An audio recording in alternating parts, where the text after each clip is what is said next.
Hello, everyone, and welcome to Real Life Struggles.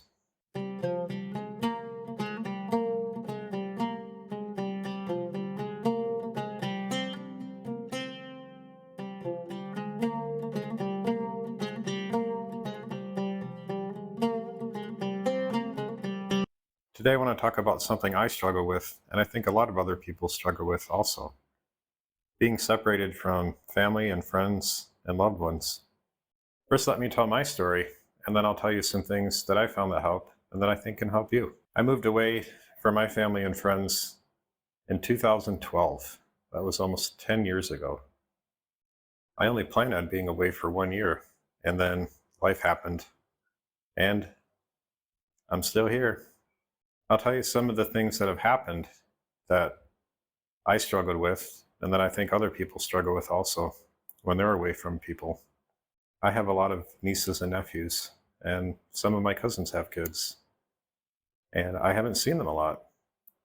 My nieces and nephews, I get to talk to them on the phone, on video chat sometimes, but my cousins' kids, I don't really see them, and I don't even know if they really know who I am. I've also had some family members pass away, and actually one of them was someone that I really, really like to spend time with. My great grandmother died just after I came, and a few years ago, one of my great aunts died. And she was a really cool lady, and I didn't get to see her very often since I've left, and I didn't get to go to her funeral, and it did make me kind of sad. And if you're going through it, it's okay to be sad. In the 10 years that I've been out of the country, I've been able to go home only 3 times. I'd like to go home more often, but it's a really long flight to get there, and it costs a lot of money to do it also. Also, I can say just being away from family and friends, they're your support structure. And when you leave that and you go to another country, when life gets hard, like it has been for me, that's kind of tough not having that support there with you, right there with you. You can talk to them anytime you want to and go see them anytime you want to. So if that's you, if you're going through some of the things that I've been going through, then keep watching and I'll tell you what's helped me and what I think can help you. The first one's probably the hardest, especially if, like me, you've left the country and not just I moved to another state or another province within your same country. But I would say try to visit as much as you can financially and time wise. Even if I could fly home for, say, $200, which never happened where I'm at, but even if I could fly home for $200, it still takes me about an entire day's worth of travel to leave my house, go to the airport, fly, get off the plane, and get to the family that I'm staying with. So as much as I would love to go home every couple months, it's just not time-wise possible. Keep in contact with people. The great thing about the times that we live in is there's so much now for communicating over the internet. We have Skype, we have Google, we have Facebook, Snapchat. If you're not in another country where you can call on the phone at least, we have phone calls, we have text messaging. It's not the same. Believe me, I know. I've been doing this for 10 years. It's not the same, but it's better than not seeing them. Also, don't forget that when you go to a new place, there's new people. So try to connect with the people in the place that you've moved to. If you've moved to somewhere within the same country that you lived in, then it should be pretty easy because even if the culture is a bit different, at least you're going to speak the same language. I went to a completely foreign country and I came here and I only knew 2 words in the native language. It's gotten a bit better, thankfully, but connect with people. And if you have gone to a foreign country, well, it's very nice to try to find expats, find people that speak the same language as you. I would say connect with the locals. There's no point in living in a foreign country and never really experiencing the people that live there. And along with that, make the most of being there. Get to know the culture of the place you've gone to, especially if it's a foreign country. There's so much that you can learn about other places when you travel. Do your best to make the place that you've gone to your home, even if you know it's going to be a temporary thing. Let's say you had a job transfer and you're going to be somewhere else for a year or two. Make the most out of being there and make where you are your home. Just get settled in, get to know your neighbors, get to know the country or the place, the state or the province that you've gone to. It will make life a lot easier, trust me. I've been doing this a long time. Maybe you're like me. You've gone somewhere, you've lived there, and now you really want to go back to where you came from. You want to go back to your first home, not the new home that you made somewhere else. Don't just go to the airport or hop on a plane and say, "Yay, I'm going home," because it's not going to work out good. You need to make a plan. So what do we put in our plan? Number one, think of everything you need to do. Take some time making a list. Everything you need to do in order to leave where you are and go back to the place you came from. Okay, this one's going to apply if you've moved to a foreign country and gotten married to a local.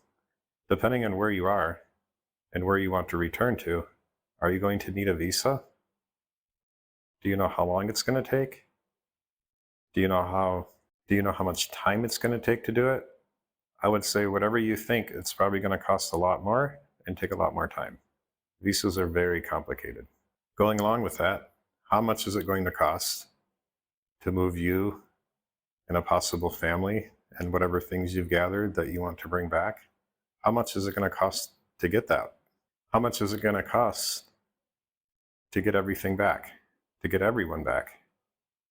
How much are plane tickets? Plane tickets can become quite expensive, especially if you have more than one person you're buying tickets for. And children's tickets aren't much cheaper. Now that you know how much money you need, how long is it going to take you to save? How much money do you have at the end of your paycheck?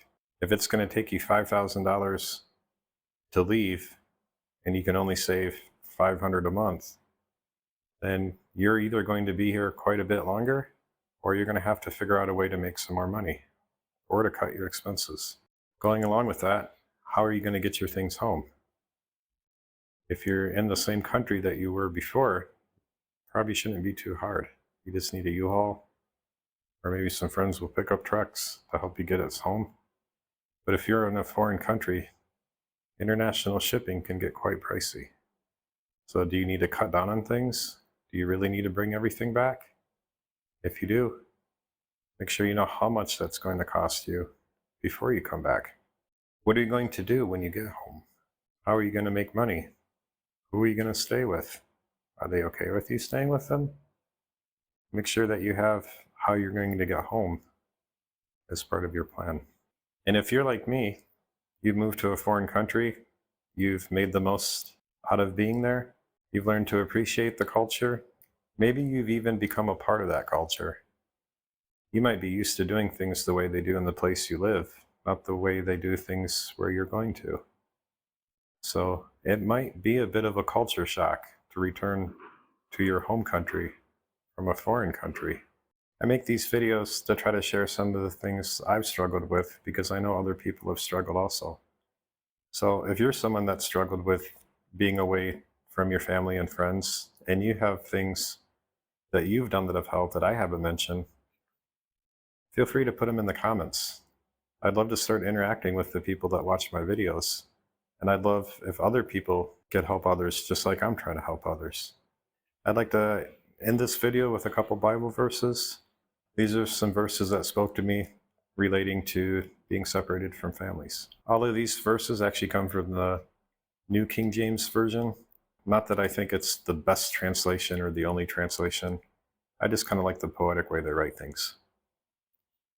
First one, Genesis 31:49. Let's read it. May the Lord watch between you and me when we are absent from one another. So you may be absent from your friends and family, but the Lord's looking out for you. The Lord's looking out for them. So the verse that I just read was actually about Jacob. He was an Old Testament character, and he actually separated his family not for a good thing, but because he did some bad things to his brother. His brother wasn't too happy, and his brother threatened to kill him.